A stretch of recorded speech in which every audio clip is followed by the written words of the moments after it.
ஆமென். சரி, இப்போ நான் என்ன செய்தியை இங்கு பேசுவது என்று யோசித்துக் கொண்டிருந்த பொழுது என்னுடைய மனதுக்கு வந்த அந்த செய்தியை நான் உங்களோட பகிர்ந்து கொள்ள போகிறேன்.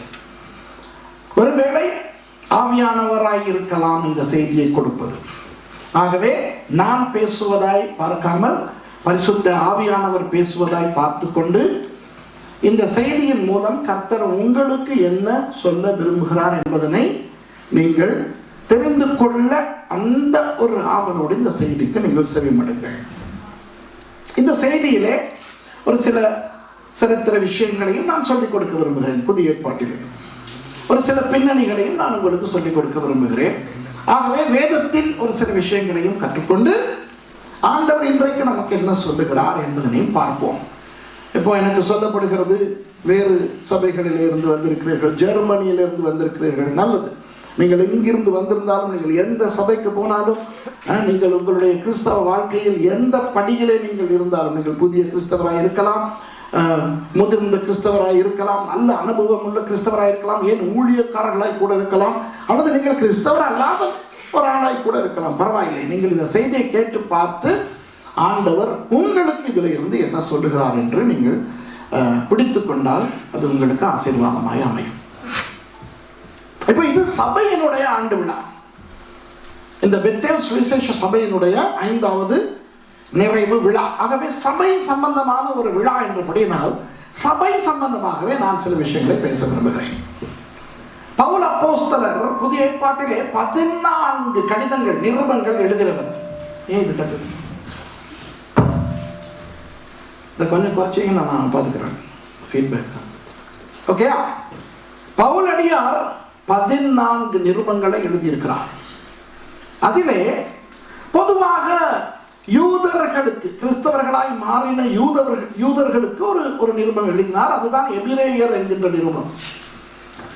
அந்த எபிரேயர் என்ற நிருபத்திலே பவுல் தான் எழுதுகிறார் என்று இல்லாவிட்டாலும் அந்த மொழி நடையிலே, இலக்கண நடையிலே அறிஞர்கள் சொல்லுகிறார்கள், நானும் நம்புகிறேன், அந்த எபிரேயருக்கு எழுதப்பட்ட நிருபத்தை எழுதினது பவுலடியார் என்று.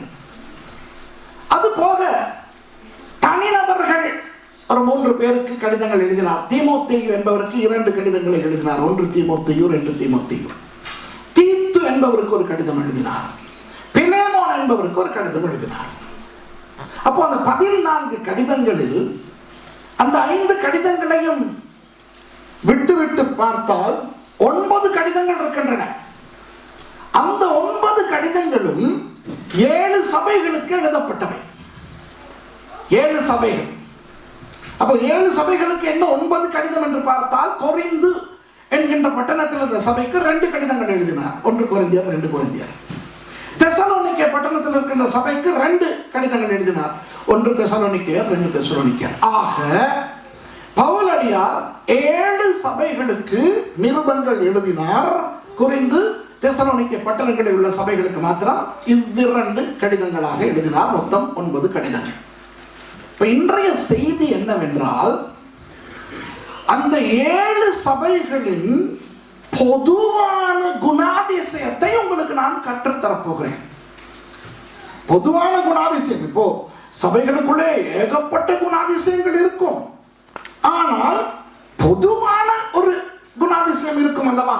அந்த பொதுவான குணாதிசயம் என்ன என்பதனை நான் உங்களுக்கு காட்டப் போகிறேன். அந்த பொதுவான குணாதிசயம் சம்பந்தமாக பரிசுத்த ஆவியானவர் பவுல் அடியாரை கொண்டு என்ன சொல்லுகிறார் என்று நான் உங்களுக்கு சொல்ல போகிறேன். புரிகிறதா? அப்போ அந்த பொதுவான குணாதிசயம் இங்கே இருக்கின்ற நம்மில் சிலருக்கு இருக்கக்கூடும். புரிகிறதா? அந்த 7 சபைகளில் இருக்கின்ற அந்த பொதுவான குணாதிசயங்களில் குறைந்தது ஒரு சபையிலே இருக்கின்ற குணாதிசயமாவது இங்க இருக்கின்ற எல்லாருக்கும் இருக்கத்தான் செய்ய போகிறது. நீங்கள் தான் அதை கண்டுபிடிக்க வேண்டும். மற்றவர்கள் உங்களுக்கு சொல்லக்கூடாது. உங்களுக்கு தான் தெரியும் நீங்கள் யார் என்று அல்லவா? உங்களுக்கும் தெரியும், உங்கள் மனைவிக்கு அல்லது உங்கள் கணவனுக்கும் தெரியும். இப்போ மற்றவர்கள் பாஸ்டர் சுரேஷை பற்றி யூடியூபிலே பார்த்து பிரசங்கங்கள் கேட்டு, ஓ பாஸ்டர் சுரேஷ் அப்படி, பாஸ்டர் சுரேஷ் இப்படி என்று நினைக்கலாம். இப்ப என்னை தெரிந்தவர்கள் என்னை அறிந்தவர்கள், என் பிரசங்கங்களை கேட்பவர்கள், என்னை நேசிப்பவர்கள், என்னை குறித்து நல்ல அபிப்பிராயங்கள் நீங்கள் வைத்திருக்கலாம். நல்லது, அப்படியே இருக்கட்டும். ஆனால் என் மனைவியிடத்திலே போய் என்னை பற்றி நீங்கள் கேட்டு அவள் உண்மையை சொன்னால் உங்கள் கருத்துக்களை நீங்கள் மாற்ற வேண்டி வரும். ஆகவே அதை செய்ய வேண்டாம் என்று உங்களிடத்திலே நான் வேண்டிக் கொள்கிறேன். ஏன் தெரியுமா? வெளியே வந்து நன்றாய் நான் நடிக்கலாம். வெளியே வந்து பெரிய பரிசுத்தவானாக, பெரிய ஊழியக்காரனாக, கண்ணை மூடினால் தரிசனம், வாயை திறந்தால் தீர்க்க தரிசனம் என்று நடிக்கலாம். ஆனால் உண்மையான வண்டவாளம் எங்கே இருக்கிறது? வீட்டிலே. இப்போ நான் அடிக்கடி ஒரு பிரசங்கங்களிலே சொல்லுகிற ஒரு உதாரணம், சில கணவன் மனைவிமார் இருக்கிறார்கள். அவர்கள் ஆலயத்துக்கு வருகிற விதத்தை நீங்கள் பார்க்க வேண்டுமே, அவ்வளவு பரிசுத்தமாக இருக்கும். அவர்கள் காரிலே வருகிற அழகு, காரை விட்டு இறங்கும் பொழுது தெரிகிற அந்த அன்பு, சில நேரம் அந்த மனைவியின் கதவை இவர்தான் திறந்தே விடுவார்.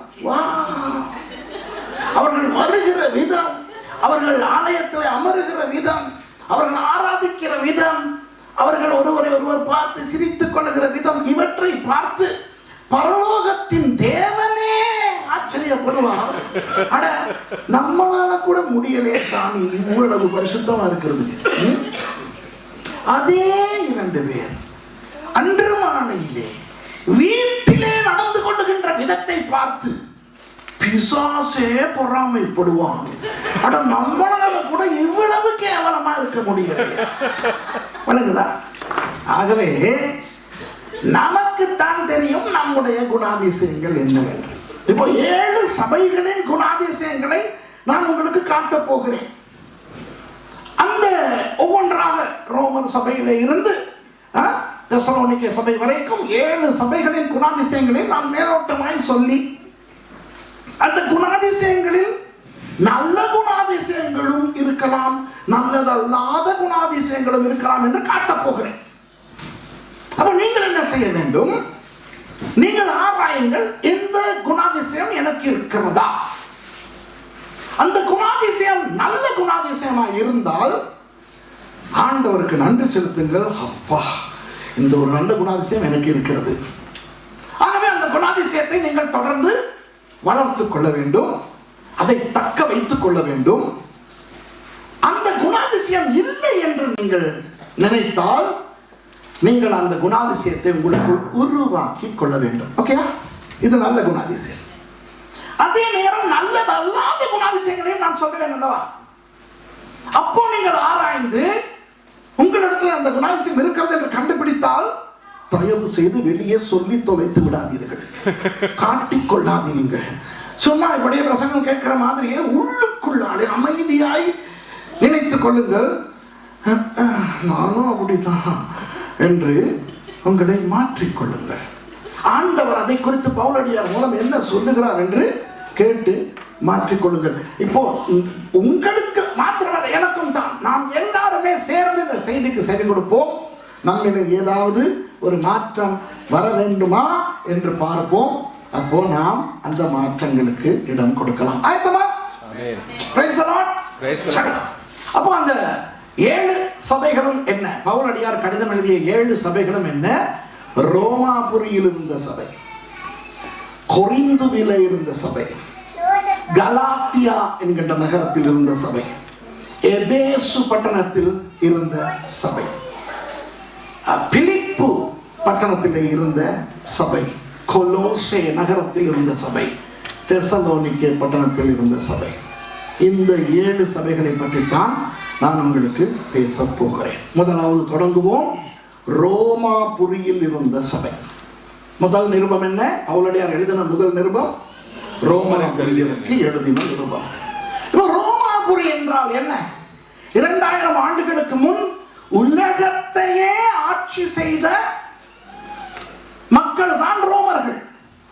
அப்போ ரோமாபுரி என்பது வெறும் ரோமர்களின் தலைநகரம் அல்ல, உலகத்தின் தலைநகரம். உலகத்தின் தலைநகரம். விளங்குதா? ஆங்கிலத்தில் சொல்வார்கள் all roads lead to Rome. ரோமாபுரியினர் என்ன செய்தார்களாம்? ஜூலியஸ் சீசர் காலத்திலேயே உலகில் அவர்கள் எந்தெந்த தேசங்களை எல்லாம் கைப்பற்றினார்களோ அந்த தேசங்களுக்கும் ரோமாபுரிக்கும் இடையிலே பாதைகள், பெருந்தெருக்கள் அமைத்தார்கள். கடல் வழி பாதைகள் கூட அமைத்தார்கள். ஆகவே ரோமாபுரி உலகத்தின் தலைநகரம். இப்போ உலகத்தின் தலைநகரம் என்று நமக்கு, இப்போ வாழ்கின்ற நமக்கு அந்த அனுபவம் இல்லை, அப்படித்தானே? ஆனால் நாடுகளின் தலைநகரம் என்றால் நமக்கு தெரியும். இப்போ இது சுவிட்சர்லாந்து. சுவிட்சர்லாந்தின் அரசியல் தலைநகரம் எது? பெர்ன். ஆனால் பொருளாதார தலைநகரம் எது? சூரிக். அப்போ பொருளாதார தலைநகரத்தை எடுத்துக்கொள்வோம், சூரிக். சூரிக்கிலே வாழுகின்ற மக்களினுடைய வாழ்க்கை நிலையை நீங்கள் பார்த்தால் கொஞ்சம் முன்னேற்றம் அடைந்ததா இருக்கும். அங்கே ட்ராம் எல்லாம் இருக்கிறது, பெரிய பெரிய நெக்ரோஸ் எல்லாம் இருக்கும் இல்லையா? அங்கே பெரிய பெரிய உத்தியோகங்கள் எல்லாம் இருக்கும். ஆனால் எங்காவது ஒரு சுவிட்சர்லாந்தில் இருக்கின்ற கிராமத்துக்கு நீங்கள் போனீர்கள் என்றால் ஒரு சின்ன எம் போட்ட மிக்ரோஸ் தான் இருக்கும், ஒரு சின்ன கோப் ஒன்று இருக்கும், ஒரு டான்ஸ்டல் ஒரு பெட்ரோல் ஸ்டேஷன் இருக்கும், அப்படிதானே? அப்போ அங்கே இருக்கிற சபை எப்படி இருக்கும்? ஒரு கிராமப்புற சபை மாதிரி இருக்கும். அப்போ அந்த கிராமப்புற சபைகளுக்கும் இதர பட்டணத்து சபைகளுக்கும் தலைநகர சபைக்கும் இடையிலே எவ்வளவு வித்தியாசம் இருக்கும் யோசித்து பாருங்கள். இப்ப இலங்கையை எடுத்தால் நீங்கள் எல்லாரும் எத்தனை பேர் இந்தியர்கள் இருக்கிறீர்கள்? அப்ப எல்லாருமே இலங்கையர்கள் தான். அப்ப கொழும்பை பத்தி தெரியும். இலங்கையிலே கொழும்பில இருந்தால் ஒரு சபை, கொழும்பு ஆக்கள் என்ன நினைப்பாங்க? கொழும்பு, நாங்கள் கொழும்பு. கண்டியிலிருந்து வர நம்ம எல்லாம் கணக்கே எடுக்க மாட்டோம். நாங்களும் அவங்களை கணக்கு எடுக்கிறது, அதுவே அவங்க கணக்கு எடுக்கிறோம், நாங்கள் கணக்கு எடுக்க. ஆனால் வானளாவிய கட்டடங்கள் அவர்களிடத்தில் உண்டு. சத்தம் போடுகிற குளம் அவர்களுக்கு உண்டு. என்னது? கடல். கண்டியில் இருக்கிற குளம் சத்தம் போடாது. ஆனா கொழும்புல இருக்கிற குளம், சிங்களத்தில் சொல்லுவாங்க ஹோகான போக்குன்னு, எனக்குதான் சத்தம் போடுற குளம். ஏன்னா அந்த கடல் இறைச்சல் இருக்கும். கொழும்புல எல்லாம் போனா எல்லாம் ஒரு பயங்கர ஸ்டைல், எல்லா ஸ்டைலும் அங்கதான் இருக்கும். அப்போ கொழும்பிலே வாடுகிறவர்களுக்கு நாங்கள் கொழும்பர்கள் என்ற ஒரு தெனாவெட்டு இருக்குமா, இருக்காதா? இப்போ யோசியுங்கள், ரோமாபுரி என்பது வெறும் ஒரு தேசத்து தலைநகரம் அல்ல, உலகத்தின் தலைநகரம். அப்போ அங்கே இருக்கின்ற சபையிலே இருக்கின்ற கிறிஸ்தவர்கள் எப்படிப்பட்டவர்களாக இருப்பார்கள்? அவர்கள் எல்லாரும் ரொம்ப அட்வான்ஸ்ட், ரொம்ப மாடர்ன். அப்போ ஒரு பெரிய ஒரு பிரம்மாண்டமான கட்டடம் இருக்கும், சொந்த கட்டடம் இருக்கும், சொந்த கார் பார்க் இருக்கும். கேட்காதீங்க, 2000 வருஷத்துக்கு முந்தி கார் பார்க்கலாம் இருந்துச்சாங்க. நான் சொல்ற கதையை நம்பிங்கன்னா போதும். கார் பார்க்கலாம் இருக்கும், குதிரை வண்டி நிப்பாட்டுறதுக்கு. அப்போ அங்கே எல்லாம் ரொம்ப சபையிலே மேடை எல்லாம் ரொம்ப இருக்கும், இந்த மாதிரி மியூசிக்கல் இன்ஸ்ட்ருமெண்ட்ஸ் எல்லாம் இருக்கும். ஏனென்றால் ரோமாபுரி சபை அல்லவா. அங்கே இருந்த பிரதான பிரச்சனை என்ன தெரியுமா? யூதர்களுக்கும் புறஜாதியாருக்கும் இடையில் இருந்த பிரச்சனை. அது எவ்வளவுதான் அந்த சபை வளர்ந்து அருமையான ஊழியர்களால் அந்த சபை வளர்க்கப்பட்டிருந்தாலும் பிரதானமாய் அங்கே இருந்த, நான் சொன்னேனே ஒவ்வொரு சபையிலும் ஒவ்வொரு பிரதான குணாதிசயத்தை நான் சொல்லுவேன் என்று. பிரதான குணாதிசயம் என்னவென்றால், சபை இரண்டாய் பிரிந்திருந்தது.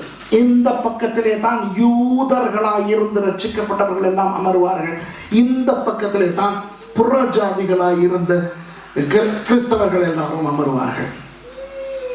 ஏன்? அந்த இரண்டு தரத்தாரையுமே தாக்கினது என்ன தெரியுமா? பொதுவான குணாதிசயம் என்ன தெரியுமா? அவனை விட நான் பெரியவன். அதுதான். இப்ப விளங்குதா? புரியுதா எல்லாருக்கும்?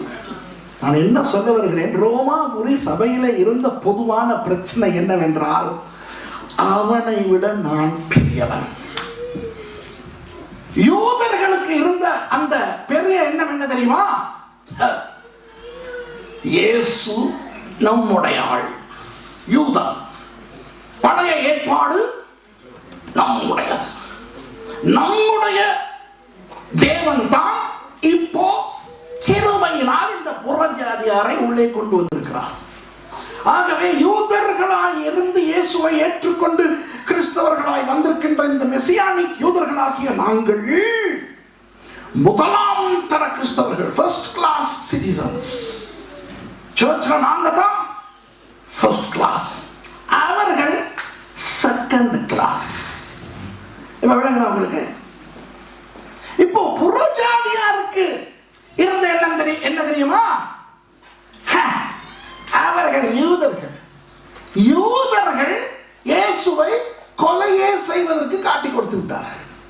இயேசுவை நிராகரித்த கூட்டம். அவர்களுடையவர் தான் தேவன், அவர்களுடையதுதான் வேதம். ஆனால் அவர்கள் எவ்வளவு கேவலமானவர்கள் என்றால் ஆண்டவர் அவர்களையே தூக்கி வீசிவிட்டு அந்த இடத்துக்கு புறஜாதியாராகிய எங்களை கொண்டு வந்து விட்டார். ஆகவே யூதர்கள் தள்ளப்பட்டவர்கள், வெட்டப்பட்டவர்கள், ஒதுக்கப்பட்டவர்கள். நாங்கள் தான் பெரியவர்கள். இப்ப விளங்குறவங்களுக்கு இப்ப இவர்கள் ரெண்டு தரத்தாருடைய கருத்தும் சரிதானே? அதுதானே அப்பா பிரச்சனை. இந்த இரண்டு தரத்தாரில் யார் சரி யார் பிள்ளை சொல்லுங்கள். ரெண்டு தரத்தாருமே சரி, உண்மை. இயேசு யூதர், வேதம் யூதர்களுடையது, தேவன் இஸ்ரவேலின் தேவன், அவர்கள் மூலமாய் தான் எல்லாம் வந்தது, அதுவும் உண்மை. இப்ப புறஜாதியார் எண்ணுவதும் உண்மை. என்ன அவ்வளவு இருந்தும் யூதர்கள் இயேசுவை நிராகரித்தபடியினால் ஆண்டவர் அந்த இடத்துக்கு புறஜாதியாரை கொண்டு வந்து விட்டார். இனி யூதன் என்றும் இல்லை, கிரேக்கன் என்றும் இல்லை. இந்த ரெண்டு கருத்தும் சரி என்றாலும் தேவனுடைய சபைக்குள்ளே இந்த ரெண்டு கருத்துமே பாதகங்களை விளைவிக்கும். ஆமா இல்லையா? இப்போ நீங்கள் ஆராய்ந்து பாருங்கள். வெளியே சொல்லாமல் உங்களுடைய குணாதிசயம் என்ன? இன்றைக்கு சர்ச்சிக்கப்பட்டு உள்ளே வந்தாலும் சில கிறிஸ்தவர்கள் ரோமாபுரி கிறிஸ்தவர்களாய்த்தான் சபைகளுக்குள்ளே இருக்கிறார்கள். சில கிறிஸ்தவர்கள் என்ன தெரியுமா? என்ன இருந்தாலும் நான் தமிழன், அவன் சிங்களவன். அந்த காலத்திலே பாய்க்கப்பல்கள் அல்லவா? எனவே பாய்க்கப்பல்கள் ஒரு தடவை 3 மாதங்களுக்கு மேல் கடலில் இருக்க முடியாது. ஏன்?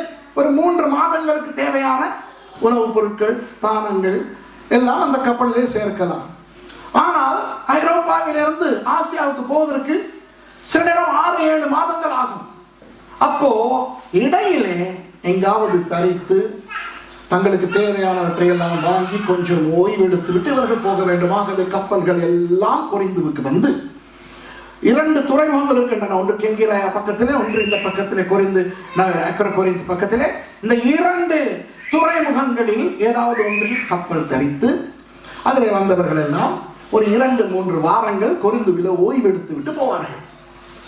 ஆகவே கொரிந்து பட்டணம் வெளிநாட்டவர்களின் வருகைகளால் நிறைந்திருந்த ஒரு பட்டணம். அப்போ ஒரு டூரிஸ்ட் டெஸ்டினேஷன் என்று வைத்துக் கொள்ளுங்களேன். ஆகவே ஏகப்பட்ட ஹோட்டல்கள் இருக்கும், ஏகப்பட்ட வியாபாரங்கள் வெளிநாட்டினவர்களுக்காக இருக்கும். நல்ல வியாபாரங்களும் இருக்கும், கெட்ட வியாபாரங்களும் இருக்கும். நல்ல உணவு வியாபாரங்கள், கூடாரம் என்றால் ஹோட்டல்களிலே இடங்கள் போதாமல் போனால் வீடுகளிலே மக்கள் தங்கி பணம் செலுத்தி தங்க முடியும். அவையும் நிரம்பி வழிந்தால் குறைந்தபட்சம் கூடாரமாவது வாங்கி கொண்டு போய் ஒரு இடத்துல போட்டு அங்கே தங்கலாம். ஆகவே கூடார வியாபாரம் எல்லாம் இருக்கும். அதே போல சூது, மதுபானம், விபச்சாரம் போன்ற கெட்ட வியாபாரங்களும் இருந்தன. நல்ல வியாபாரங்களும் இருந்தன, கெட்ட வியாபாரங்களும் இருந்தன. எது எப்படியோ கொரிந்து என்பது பயங்கர பணக்கார நகரம். புரிகிறதா? பணக்கார நகரம். ஆனால் அந்த நகரத்தில் இருந்த ஒரு பெரிய குறை என்னவென்றால் படிப்பறிவு இல்லை. ஏன்? பள்ளிக்கூடத்துக்கு போக தேவையில்லை. சின்ன வயதிலிருந்தே அவன் சம்பாதிக்க ஆரம்பித்து விடுவான். ஏதாவது பொருட்களை கொண்டு போய் வெளிநாட்டவர்களுக்கு விற்று பணத்தை வீட்டுக்கு கொண்டு வருவான். ஆகவே பள்ளிக்கூடம் போக வேண்டும், படிக்க வேண்டும், பட்டம் வாங்க வேண்டும் என்ற உணர்வு கொரிந்தியர்களுக்கு கிடையாது. இந்த காசை எண்ணி பார்க்க தெரிந்தால் அதுவே பெரிய பட்டப்படிப்பு அவர்களுக்கு. ஆகவே அவர்களுக்கு எழுத வாசிக்க எல்லாம் அவ்வளவு தெரியாது. அந்த கௌரவமாய் படித்தவர்களுடைய பண பண்புகள் இருக்கின்றன. படித்தவன் அல்லவா, அந்த ஒரு பண்பெல்லாம் அவர்களுக்கு சொல்லித்தர யாரும் இல்லை. ஆகவே பணத்தில் மிதந்தாலும் அறிவு கெட்டவர்கள் இந்த கொரிந்தியர்கள். இவர்களோடு படுகிற பாடு பயங்கரமாக இருக்கும். இதுதான் இரண்டாவது பிரச்சனை. ஒருவேளை நீங்கள் அப்படியே இருக்கலாம், என்ன நல்ல வசதி இருக்கலாம், உங்களுக்கு ஒரு 4-5 வீடு, 7-8 கார், வியாபாரங்கள், இலங்கையிலும் வியாபாரம், இங்கேயும் வியாபாரம். ஆனால் பெரிய படிப்பெல்லாம் படிக்காதவர்களாய் நீங்கள் இருக்கலாம். படிப்பு என்று சொல்லும் பொழுது உலக பிரகாரமாக படிப்பு மாத்திரம் அல்ல, தேவனுடைய வார்த்தையே தெரியாதவர்களாக இருக்கலாம். சில கிறிஸ்தவர்கள் இருக்கிறார்கள். இப்பொழுது நாம் சொல்ல போகும் கிறிஸ்தவர்கள் இங்கே இல்லை, அவர்களுக்கு வர முடியவில்லை. இங்கே இருப்பவர்கள் வேறே. ரட்சிக்கப்பட்டு 25 வருடங்கள் ஆகியும் 2 ராஜாக்கள் புத்தகத்தை புதிய ஏற்பாட்டிலே தேடுவார்கள். ரட்சிக்கப்பட்டு 25 வருடங்கள் விழுகுதா? ஒபதியா புத்தகத்துக்கு திரும்ப என்ன சொன்னா, ஒபேத்னியா என்றவனோ ஒபேத்னியாண்டு புத்தகம் இருக்கு. ஒபதியோ என்னதியா விளங்குதா? ரட்சிக்கப்பட்டு 30 வருஷம். அப்படிப்பட்டவர்கள் உண்டு. இவர்களை பற்றி சொல்லுகிறேன். ஆனால் வியாபாரத்தில் ராஜாக்கள் என்ற தெய்வம், வியாபாரத்தில் இவர்களை சுத்தமாற்ற முடியாது. பயங்கர திறமைசாலிகள் இந்த கொரிந்தியர்கள் அப்படிப்பட்டவர்கள் தான். இவர்களுடைய பிரச்சனை என்னவென்றால், தேவையில்லாத பிரச்சனைகளுக்கு இவர்கள் முக்கியத்துவம் கொடுத்து கொண்டிருப்பார்கள். இவர்களுக்கு அந்த அந்த கொரிந்து பட்டணத்தில் இருக்கிறவர்களுக்கு அறிவில்லாதபடியினால் இப்படி ஒன்றை செய்வார்கள். நீங்கள் அப்படி செய்கிறீர்களா என்று நீங்கள் கற்பனை செய்து பார்த்துக் கொள்ளுங்கள். 1வது அதிகாரத்திலே வருகிறது.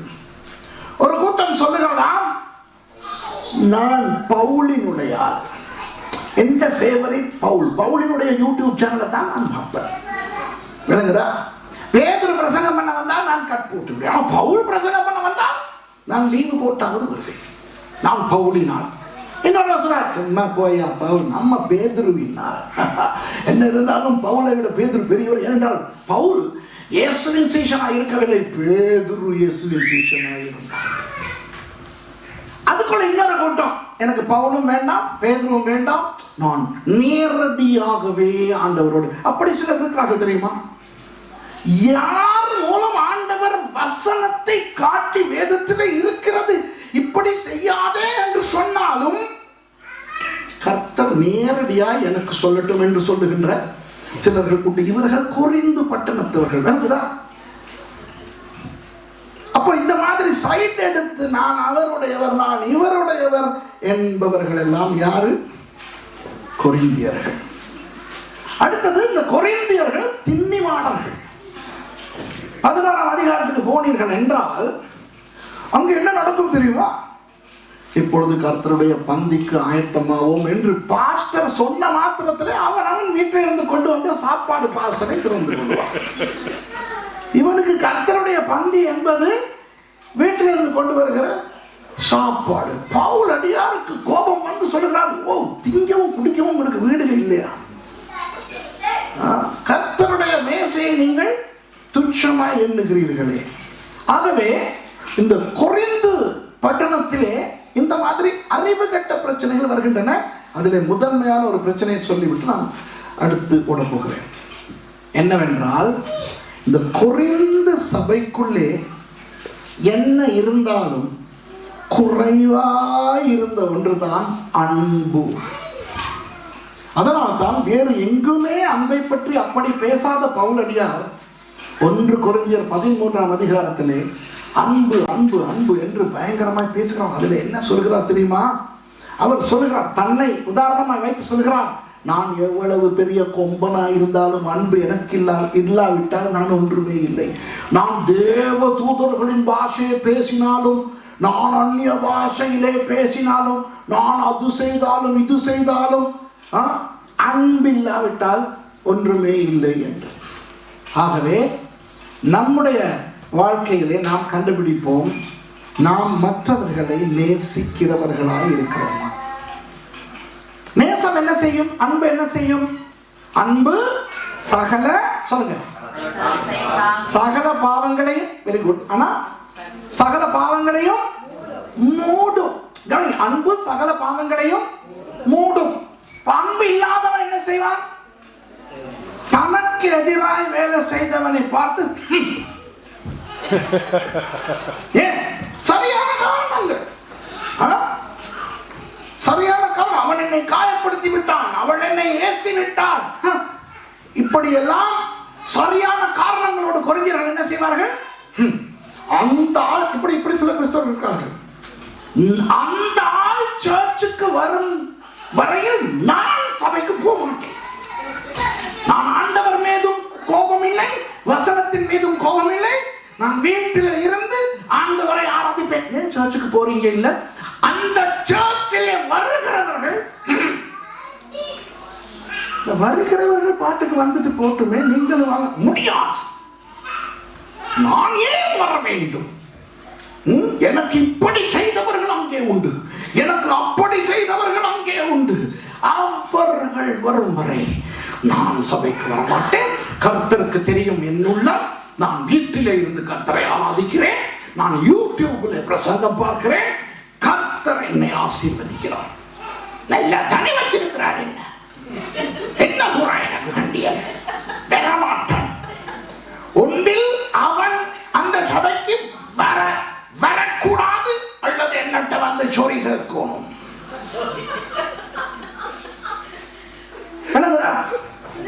சொறி கேட்டா வாரேன், சொறி கேட்காம பரலோகம் போயிட்டா நீங்க நரகத்துக்கு போவீங்க. இது கொரிந்தியா. இப்ப இது என்ன? இது என்ன? இப்போ யாரையாவது பார்த்து திருப்பி கொண்டு போவது என்ன செயல்? அறிவு கட்ட செயல்.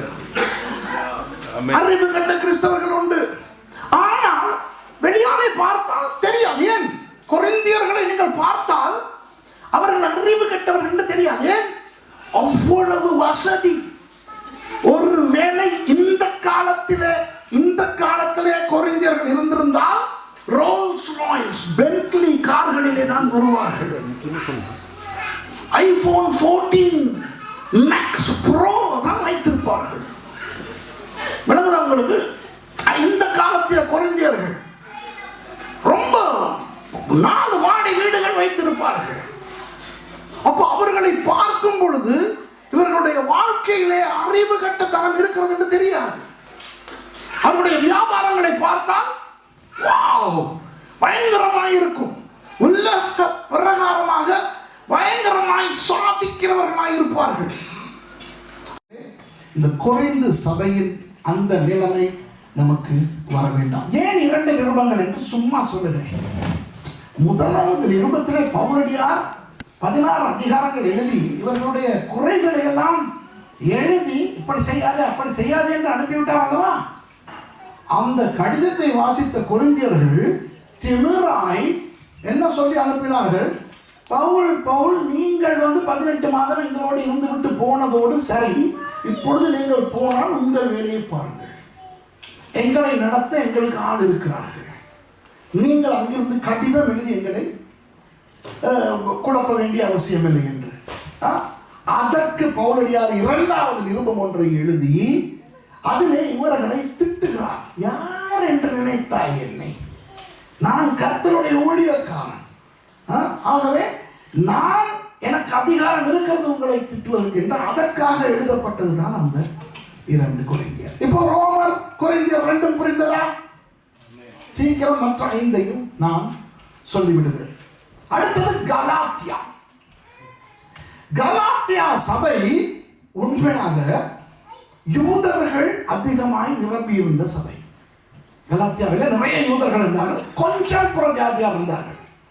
ஆகவே ரோமாபுரியில இருந்தது போல யூதர்களுக்கும் புறஜாதிகளுக்கும் இடையிலே பெரிய பிரச்சனை எல்லாம் இருக்கவில்லை. ஆனால் இந்த யூதர்களுக்கு எப்படிப்பட்ட ஊழியக்காரர்களை பிடிக்கும் தெரியுமா? யூதர்களாய் இருந்து ரட்சிக்கப்பட்ட பிரசங்கிமாரைத்தான் பிடிக்கும். உங்களுக்கு அப்போ ஒருவேளை நீங்கள் கலாத்தியா சபை ஒரு விசுவாசியை போன்றவர் என்றால் நீங்கள் இலங்கை கிறிஸ்தவராக இருந்தால் இலங்கையிலே இருந்து வந்து பிரசங்கிக்கிறவர்களை தான் பிடிக்கும், இந்தியர்களை அவ்வளவு பிடிக்காது. இந்திய கிறிஸ்தவர்கள், கலாத்தியா சபை கிறிஸ்தவர்களை போன்றவர்கள் என்றால் அவர்களுக்கு இலங்கை பிரசங்கி மாதிரி பிடிக்காது. அந்த மாதிரி என்று வைத்துக் கொள்வோமே. அது அல்ல பிரச்சனை. பிரச்சனை என்னவென்றால், இந்த யூதர்கள் நன்றாக முக்கியமாய் தெரியும், இந்த யூதர்கள் ரட்சிக்கப்பட்டாலும் அவர்கள் தங்களுடைய யூத முறைமைகளை விடவில்லை. தங்களுடைய யூத மத விடயங்களை விடவில்லை. அதனால் அப்படி தங்களுடைய யூத மத விஷயங்களை விடாதவர்களை பார்த்து பவுலடியார் என்ன சொல்லுகிறார்? புத்தி இல்லாத கலாத்தியரை. வேறு யாரையும் புத்தி இல்லாதவர்களே என்று அழைக்கவில்லை. புத்தி இல்லாதவர் என்றால் யார்? மூடன், மடையன், முட்டாள், முட்டாள்கள் என்று அழைக்கிறார். அப்போ நாம் சில நேரம் வேறு மதங்களில் இருந்து ரட்சிக்கப்பட்டு வந்திருக்கிறவர்களாக இருப்போம். ஆமாவா இல்லையா? இப்போ என்ன எடுங்களேன், நான் வேறு மதத்திலிருந்து வந்தவன் அல்லவா? நான் 79 ரட்சிக்கப்பட்டேன், 86 3 நேரம் பாஸ்டரானேன். உங்களுக்கு தெரியுமா, நான் ரட்சிக்கப்பட்டு முதல் பிரசங்கத்தை 1981 பண்ணினேன். அந்த காலத்திலே கூட எனக்கு சாரை பாம்பு குறுக்கே போனால் ஒரு பதட்டம், பூனை குறுக்கே போனால் ஒரு பதட்டம். ஒரு பாஸ்டர் ஆன பிறகு கூட ஒரு புதிய வீட்டுக்கு சுவிசேஷம் அறிவிக்க வியாழக்கிழமை போக மாட்டேன்.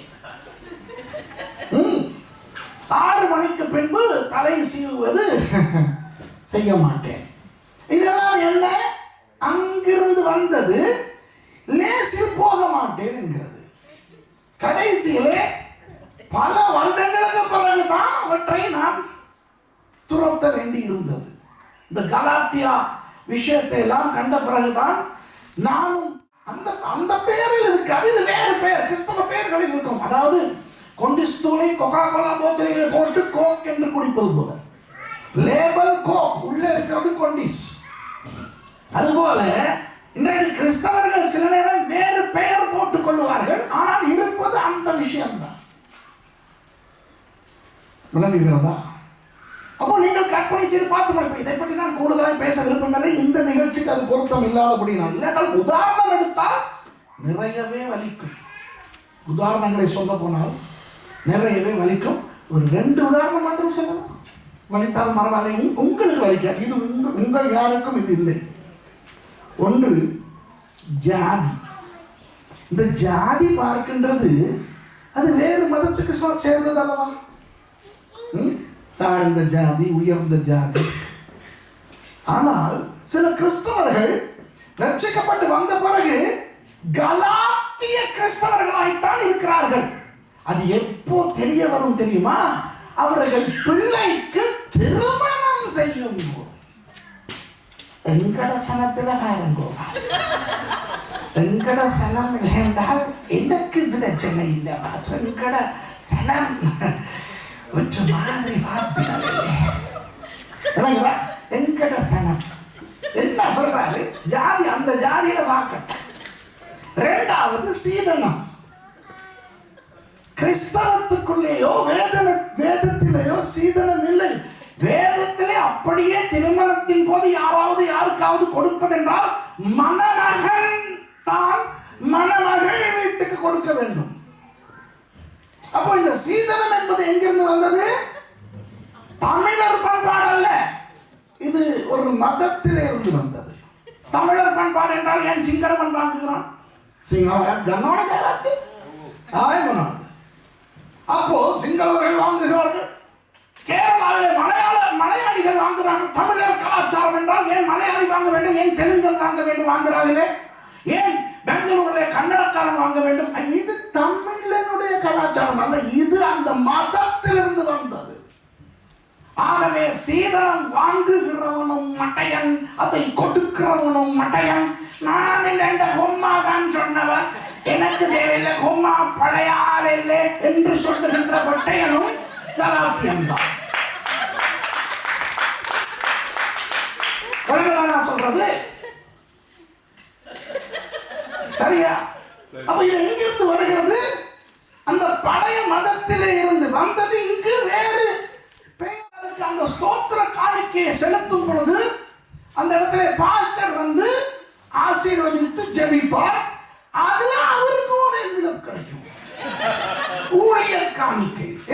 தெய்வமே முழுக்க கிறிஸ்டியன் ஆக்கியாச்சு. புத்தி இல்லாத கலாத்தியர்களுடைய செயல். புரிகிறதா? இது 2 உதாரணம் போதும். இன்னும் எத்தனையோ விஷயங்கள் இருக்கின்றன. எத்தனையோ சில நிகழ்வுகள், சில கொண்டாட்டங்கள், சில குடும்ப விஷயங்கள், சிலவை பிற மதத்து விஷயங்கள் இன்றைக்கு கிறிஸ்தவர்களுக்குள்ளே வந்து வேறு பெயர் சூட்டப்பட்டு நடக்கிறது. இது கலாத்தியா பிரச்சனை. ஆகவே கலாத்தியா சபையிலே இருக்கின்ற அந்த தேவையான விஷயங்கள் நம்முடைய வாழ்க்கையிலே இருக்க வேண்டாம். ஓகேயா? ரோமர் பார்த்தாகிவிட்டது, கொரிந்தியர் பார்த்தாகிவிட்டது, கலாத்தியர் பார்த்தாகிவிட்டது. அடுத்தது எபேசியர். எபேசு பட்டணம் என்பது படித்தவர்கள், பணக்காரர்கள் வாழுகிற ஒரு நகரம். கொரிந்தை பற்றி சொன்னேனே, கொரிந்து பணக்கார பட்டணம், ஆனால் படிப்பறிவு இல்லை. அந்த காலத்தில் இருந்த 2 ஐஸ்வர்யமான பட்டணங்களில் ஒன்று கொரிந்து, அடுத்தது எபேசு. ஆனால் எபேசுவிலே இருக்கிற வித்தியாசம் என்னவென்றால், அவர்கள் பணக்காரர்கள் மாத்திரமல்ல, படித்தவர்கள், கற்றவர்கள், சான்றோர். அதனால் என்ன அங்கிருந்த பிரச்சனை என்னவென்றால், அங்கே அவ்வளவு கெட்ட விஷயங்கள் இருக்கவில்லை. கெட்ட விஷயம் 1-2 இருந்தது. ஆனால் அவர்களுக்கு ஆழமான மூல உபதேசங்களை சொல்லிக் கொடுக்க பவுலுக்கு முடிந்தது. எபேசு புத்தகத்தை நீங்கள் பார்த்தால் அதிலே திருத்துவத்தை பற்றி பேசுவார். அதிலே முன்பு பழைய வாழ்க்கை அக்கிரமங்களிலும் பாவங்களிலும் மறித்திருந்த நீங்கள் எப்படி உயிர்த்து ஒரு புதிய மனுஷனாய் ஆனீர்கள் என்பது இருக்கும். இயேசுவோடு கூட நாங்கள் இருந்து ஆளுகிறோம் என்றது இருக்கும். 5 வகை ஊழியங்களை பற்றி இருக்கும்.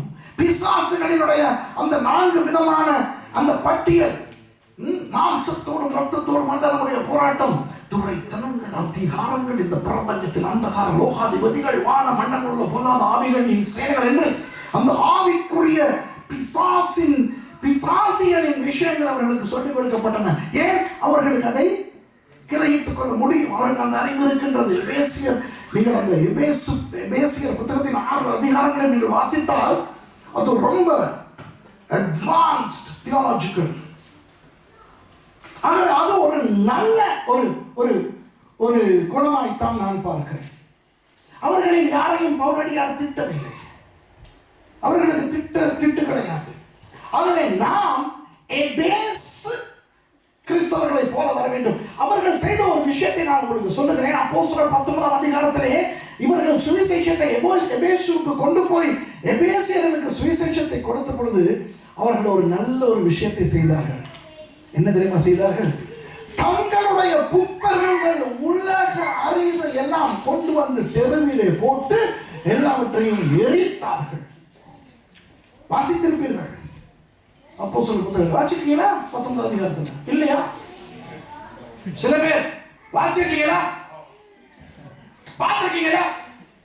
ஆமான்னு சொல்றது இல்லை, இல்லைன்னு சொல்றது இல்லை. ஏன் பார்த்திருக்கலாம், ஞாபகம் இல்லை. எவனோ எதையோ கொண்டு வந்து எரிச்சான்னு தெரியும். ஓ ஐயோ. அப்போ அதுல என்ன என்றால், இப்ப பாருங்க, நல்லா கவனிங்கள். உலக அறிவு நல்லது. உலக அறிவு தேவையா இல்லையா? உலக அறிவு உங்களுக்கு இருந்தால் அதை உலகத்தில் உழைத்து சம்பாதிக்க பயன்படுத்துங்கள். அதை சபைக்குள்ளே கொண்டு வராதீர்கள். உலக அறிவில் வேதத்தை புரிந்து கொள்ள நீங்கள் நினைக்க வேண்டாம். இப்ப சில சபைகளிலே எபேசியர்களை போல அறிவுள்ளவர்கள் ஏற்படுத்தப்பட்டு விடுகிறார்கள். ஒருவேளை அந்த பாஸ்டருக்கு அந்த அளவு அறிவில்லை என்று வைத்துக் கொள்வோம்.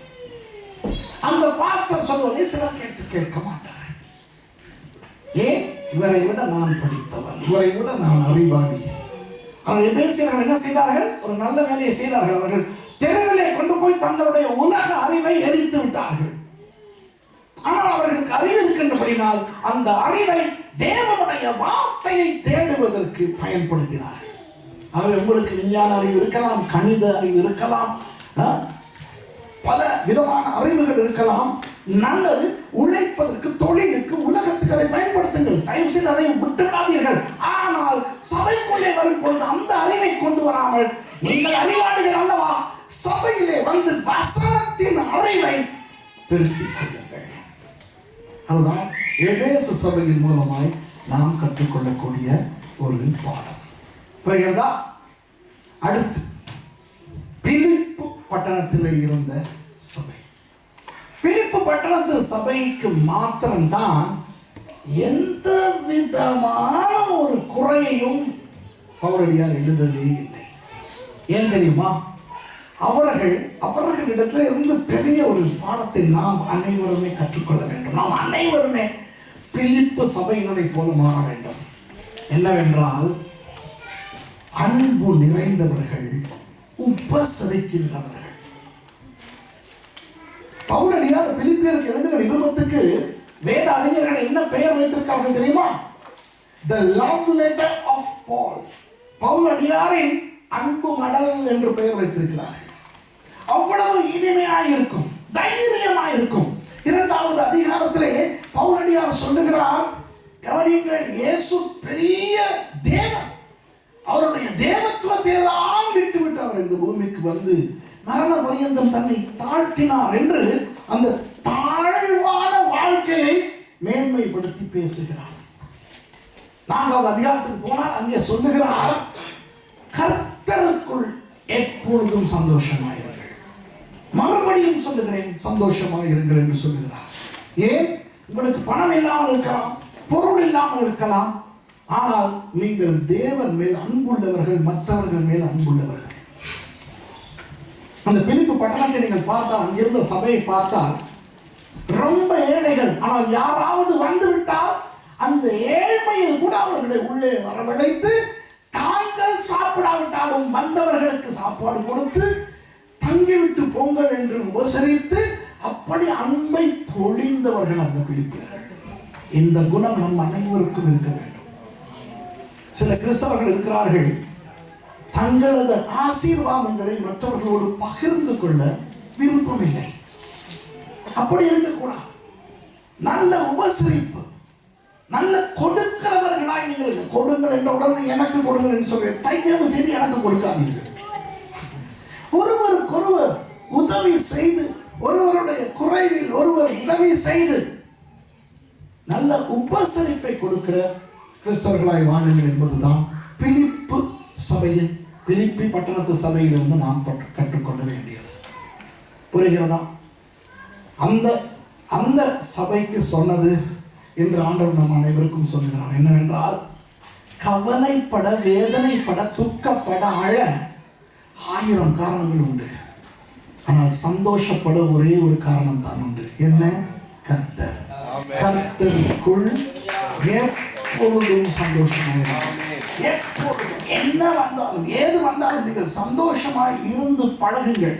நான் மறுபடி சொல்லுகிறேன், இன்றைக்கு கிறிஸ்தவர்களுக்கு இருக்கிற ஒரு பெரிய பிரச்சனை என்னவென்றால் சந்தோஷமின்மை.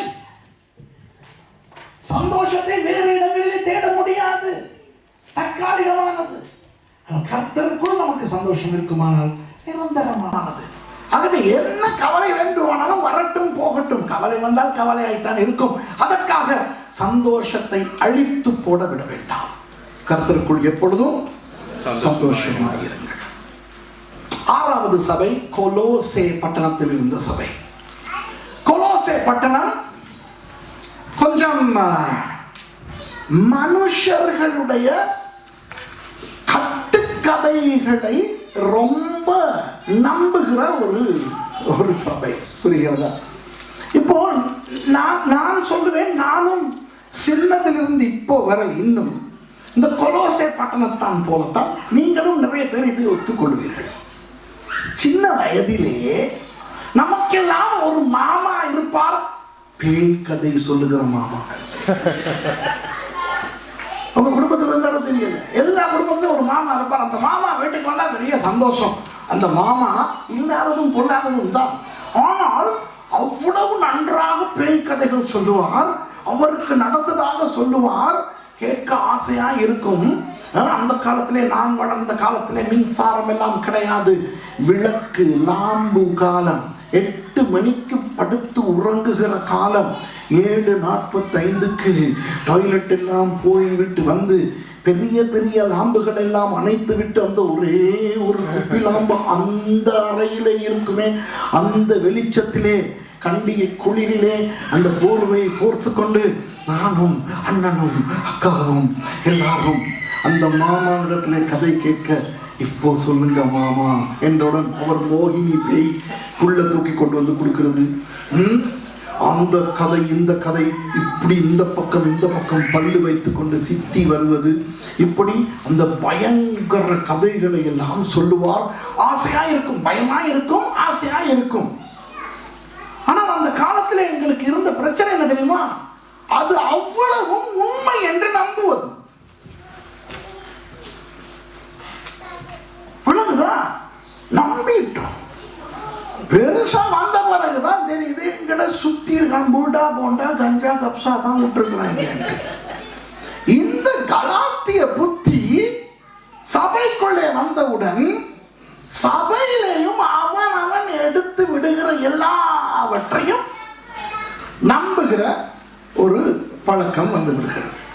அப்போ இப்படிப்பட்ட ஒரு சபை இருந்தால் வந்து சொல்லுகிறவனுக்கு இனிமையா இருக்குமா இல்லையா? கையில காலில் போட்டு சொல்லுவான். விளங்குதா? அப்போ என்னவென்றால், இப்போ கலாத்திய கிறிஸ்தவர்கள் என்றால் நீங்கள் கலாத்திய கிறிஸ்தவர்கள் என்றால் கொஞ்சம் எபேசு கிறிஸ்தவர்களையும் கலாத்தியா கிறிஸ்தவர்களையும் ஒப்பிட்டு நான் உங்களுக்கு சொல்லுகிறேன். இப்போ சொல்லுவோமே, நீங்கள் எல்லாரும் கலாத்தியா கிறிஸ்தவர்கள். இப்போ நான் வருகிறேன், நான் வந்து சொல்லுகிறேன், பிரைஸ் தி லார்ட். நல்லா இருக்கிறீங்களா எல்லாரும்? Praise the Lord. இன்று காலை 3 மணிக்கு நான் தியானத்திலே இருந்த பொழுது, இன்று இந்த சபைக்கு என்ன வார்த்தையை கொடுக்கலாமாதா என்று நான் காத்திருந்த பொழுது அறை அப்படியே பிரகாசித்தது. அந்த இடத்திலே ஒரு தேவதூதன் வந்து நின்றார். நான் அவரை பார்த்தவுடன் அறிந்து கொண்டேன், இது காவிரியர். இப்ப நீங்க கலாத்தியா கிறிஸ்தவர்கள்னா உங்க உடம்பெல்லாம் புல் அரைக்கும். ஐயோ, கூட்டம் முடிஞ்சோடனே இவர்கிட்ட ஓடி போய் தலையில கை வச்சு ஜெபிச்சுக்கணும். ஏன் இன்னைக்கு காலையில காவிரியில கண்டுட்டு வந்திருக்கிறாங்க.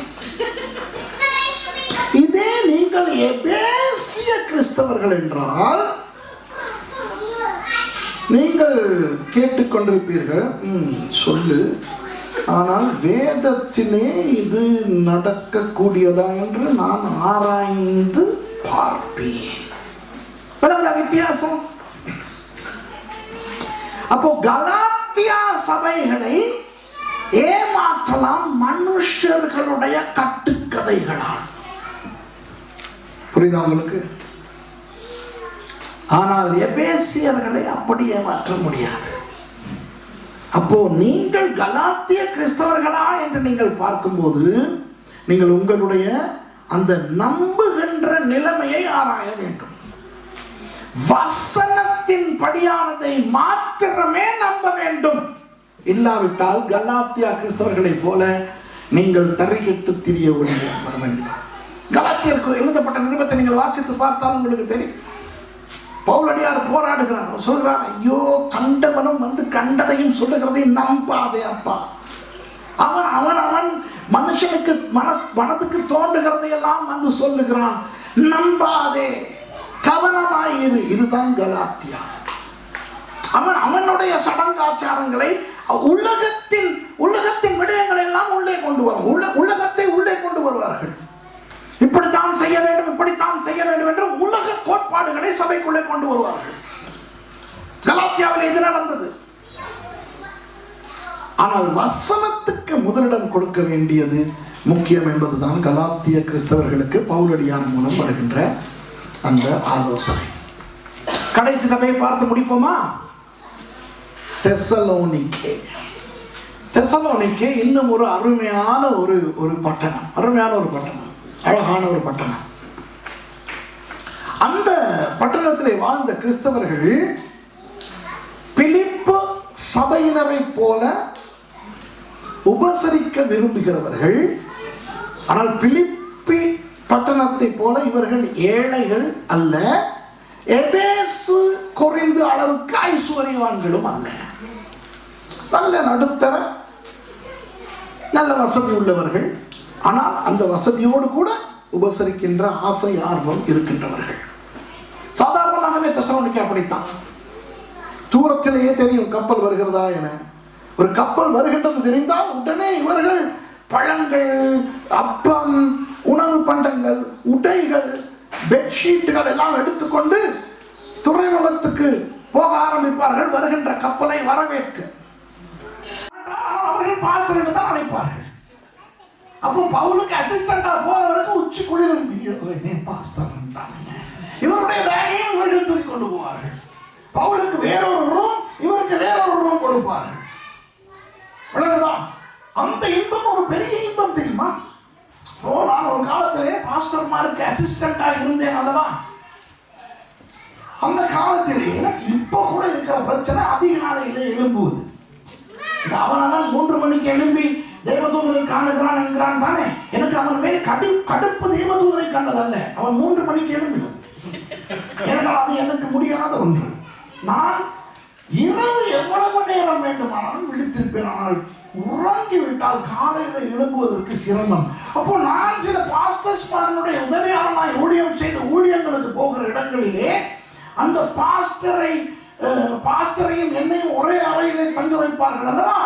அந்த பாஸ்டர் 3 மணிக்கு எழுப்பி ஜெபிப்பார், என்னையும் எழுப்புவார். அப்போ நான் மனதிலே நினைப்பேன், பாஸ்டர் நீங்க தானே பாஸ்டர், நீங்க ஜெபிங்க, ஏன் என்னைய சித்திரவதை பண்றீங்க? இப்பவே நீ படிச்சாதான் பிற்காலத்துல நல்ல ஜெப வீரனா. ஐயோ, பிற்காலத்துல ஜெப வீரனா வரணும்னு யாரு கேட்டா? இப்ப தூங்க விடுங்களேன்னு உள்ளத்துல நினைச்சுக்கிட்டு இப்படி முக்காடு மாதிரி போட்டுக்கிட்டு அப்படி முழங்கால இருந்து தூங்குவேன். சில நேரம் புரட்டையில மாட்டேன். அப்படிப்பட்ட என்னை போன்றோர் பவுல் அப்போஸ்தலனோடு தெசலோனிக்கே போனால் எப்படி இன்பம் வரும்? என்ன தனி ரூம் எழும்ப தேவையில்லை. விளங்குதா? அதனால்தான் பவுலடியார் சொல்லுகிறார், தேமா என்றொருவன் இருந்தான், அவன் இப்பிரபஞ்சத்தின் மேல் ஆசை வைத்து தெசலோனிக்கேக்கு போய்விட்டான். ஏன் தெசலோனிக்கே போனாலும் இதுக்காக தான். அப்போ தெசலோனிக்கே பட்டணத்திலிருந்து நாம் கற்றுக்கொள்ள வேண்டியது என்னவென்றால், நல்ல உபசரிப்பு, வித்தியாசம் பார்க்காமல் யார் எவர் என்ற பாகுபாடு இல்லாமல் உபசரிப்பை கொடுத்தார்கள் பிலிப்பு பட்டணத்தினரை போல.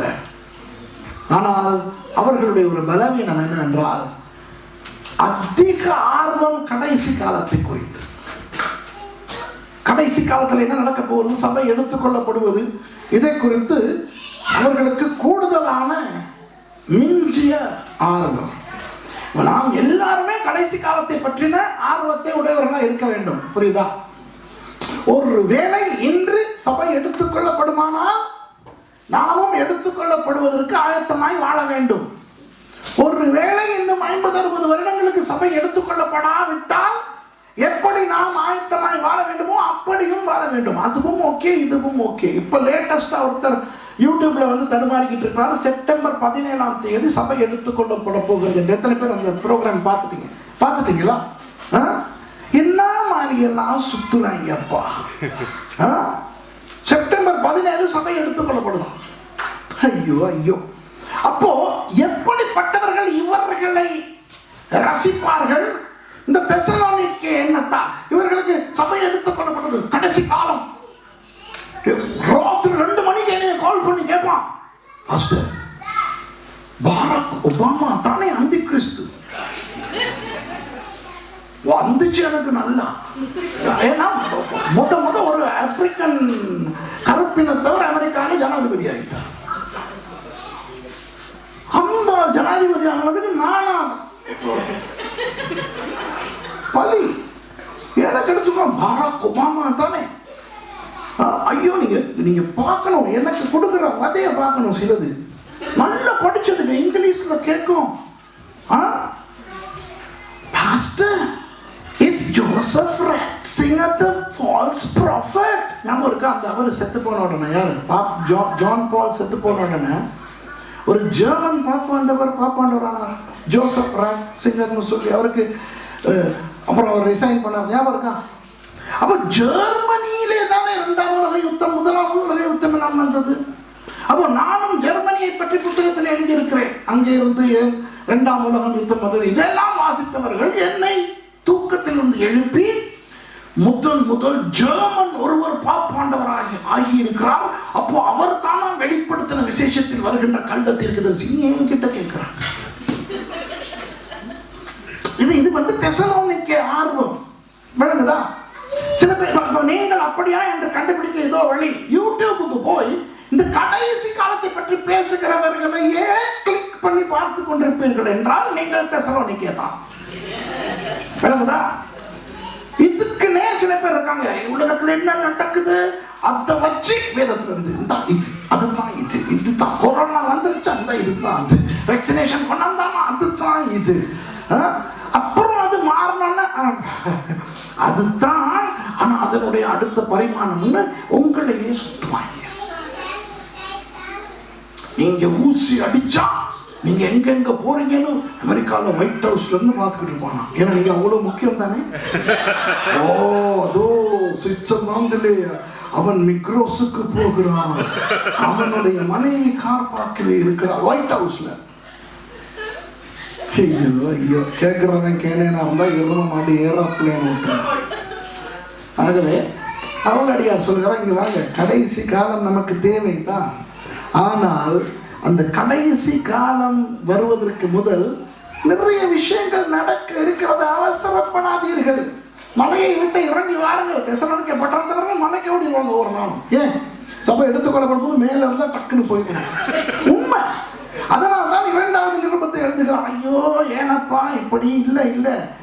ஏனென்றால் சில பேர் சாவார்கள் அல்லவா.